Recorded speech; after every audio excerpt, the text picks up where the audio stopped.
Okay, so let's kind of do an overview project update. Besides the body work, Right. kind of what's really hot in the queue to work out as far as managing this project. What needs to be Well, happening? almost without exception on a V12 Zephyr, the most long-range part of the project is getting the motor built, locating the parts, locating a good block. Locating a machinist has become a very difficult project because a lot of the guys are getting older, and the number of projects that are being done is expanded, and the number of people doing it has decreased. So that's a classic clash of supply and demand. So what we're doing now is we're talking to various motor builders, people in the industry. We're taking a two-prong approach. One, we're going to be doing, we're going to locate an engine builder that we feel is going to do a proper job with the work. We want to establish a relationship with them. And what we would try to do is find someone that is not 85 years old and retiring next week.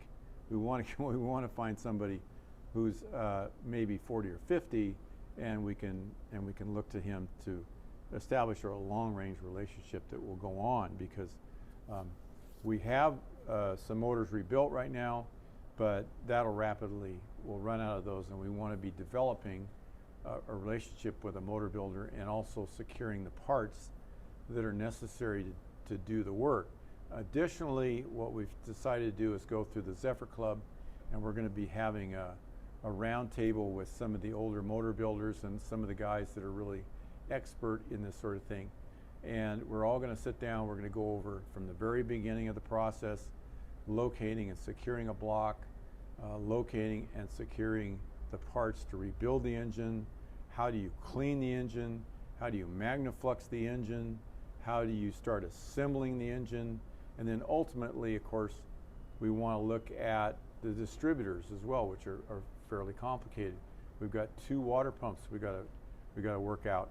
We've got some internal baffling that needs to be worked out. A lot of this information has been in the way of the Zephyr, which is an incredible magazine. I would recommend it to anyone. But it's in parcels, and it's spread over 30 years or more. So what we need to do is put together a comprehensive study of this whole subject of motor building, and give some people some guidance about what they need to be looking for, regardless of their interest or their knowledge of these engines. There are a lot of things that a layman can do, the owner of the car can do, to start this process. And one of the things that's very important is how do you locate and how do you a good block, and how do you determine that it's usable. And we're going to be talking about how they can be tested and magnafluxed and check for cracks, and how big a bore is really going to work, that sort of thing. So we want to kind of distill it down to something that anybody could understand, even me, for instance.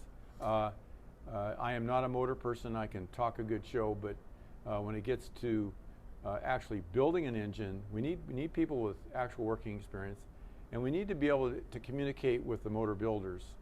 You know, what is simple and apparently is not so simple when you start talking about the particulars of an engine.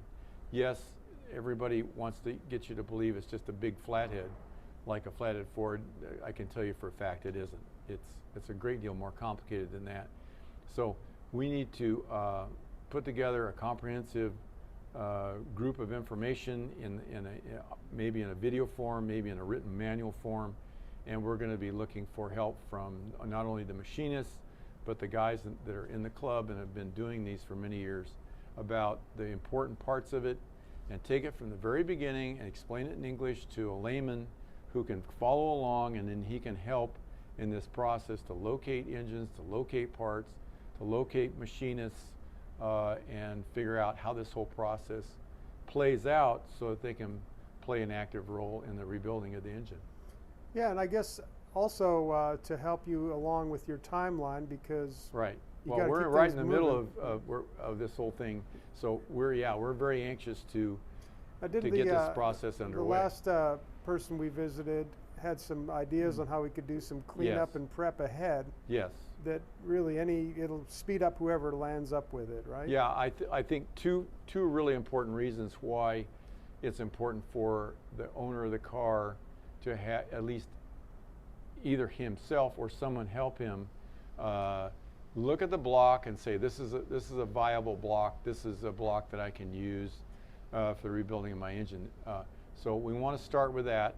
And according to the builder we talked about, there are in any city of any size, there are people who will actually clean the blocks up, strip them, get them down to bare metal where they can see if we got usable bores, if we got cracks that simply cannot be used. Can the cylinders be sleeved?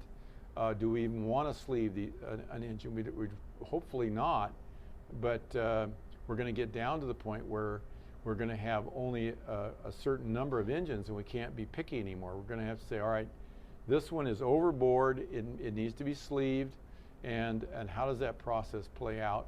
And he was pointing out to us that there's a company in Phoenix that will clean up this engine, and then there's another company that we can take it to and have it magnafluxed to check for cracks. And now we've taken some of that burden off of the motor builder. And now instead of bringing him a bad block and he doesn't know it's bad and then he has to go through that whole process, we've shortened that by taking some of that off of his scope so that he doesn't have to fool with it, and we've made his job easier and save time and money in the process. That's very good. Yeah. Yeah, that's a very good point. Yep. Hot tip. That's Yep. good. Yeah, and additionally we're going to be looking at how do you secure parts, who are the people that make them routinely, and what are their limitations. I mean, if I need 40 over pistons, one of the suppliers, a company called Aggie Machine in Los Angeles area, we need to make sure that we don't machine the block to 30 and all they make is 40. Right. There's some really simple things that we can do as a layman and an owner of the car or a builder of the car to make sure the engine process and engine rebuilding process moves along and gets done properly. Now, as far as an update on the project, a couple things we've done videos on. Right. I don't know what the latest is, and maybe there's no update, but I'm thinking things like the chrome. I'm thinking about the seat trim. Right. I'm thinking about the stainless trim. Exactly. Like, how are all those things coming along? The stainless trim is in the process of being finished in terms of restoration. We have finished a good deal of the chrome trim. It's mostly stainless, so that's well in hand. We're still working on the side moldings that go on the running boards. There's a big chrome strip that goes on either side of the 38. Oh yeah. That only happens in a 38. I think it's 37 and 8 only. 39, of course, doesn't have that. Right. So we're in the process of doing that. They're very long. They're very complicated, and so those last side pieces, and of course they're right down in harm's way, so they tend to get damaged quite a little bit. So he's working on that, and that's going to take a while. But the other stuff is in hand. The side trim. Okay. We talked about the trim that goes up here on the cowl, and there's another piece here. Additionally, I've been talking to other Zephyr owners and getting various pieces that we do not have, and actually, in fact, trading some pieces from a 38 to a 39, because some of the people have a 39 trim, but they don't have 38. So we're making those trades such that he gets what he needs and we get what we need. Okay, good. It's kind of a process of you can't just reach out. It doesn't matter how much money you have. What really in Zephyr's and in a lot of rare cars, it's the resources and the relationships that you have developed over the years, and some of it's based on trust. Some people got to trust it.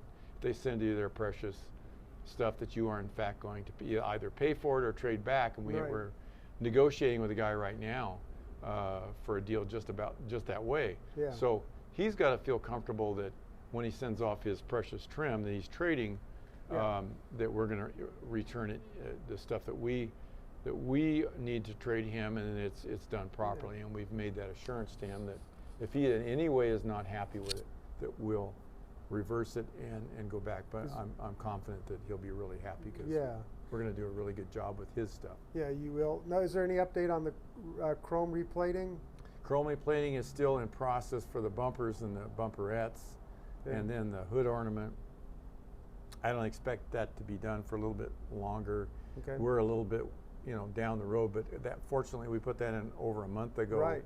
Because chrome takes plating time. is the same problem we're having with just about everything in the specialty, is that things take a while. We do not want to be, we want to mock up the chrome such that we can check it just like we did the doors and everything of that sort, because we want to make sure it fits before we go to finish paint. Right. So we'd like to have that in hand, but that's probably another at least 3 or 4 weeks out. Yeah, okay. I just thought it'd be good to give a little update so Yeah, everybody well, knows what's going on. very important in this process is calling your people. In other words, if you lose their phone number and stop checking on them, believe me, they will stop worrying about whether you get your stuff or not. Right. So everybody that calls gets what they want. People who don't call get what's left, and we don't want to be that person. Okay, good. So we're going to be checking in with him, and all of our outside vendors. We check with them routinely. Cool. Well, thank you. That's a great update. Things are moving along. Yep, they best are. they can. They are. Car's right. looking good. Yes, it is. Thanks, JD. You bet.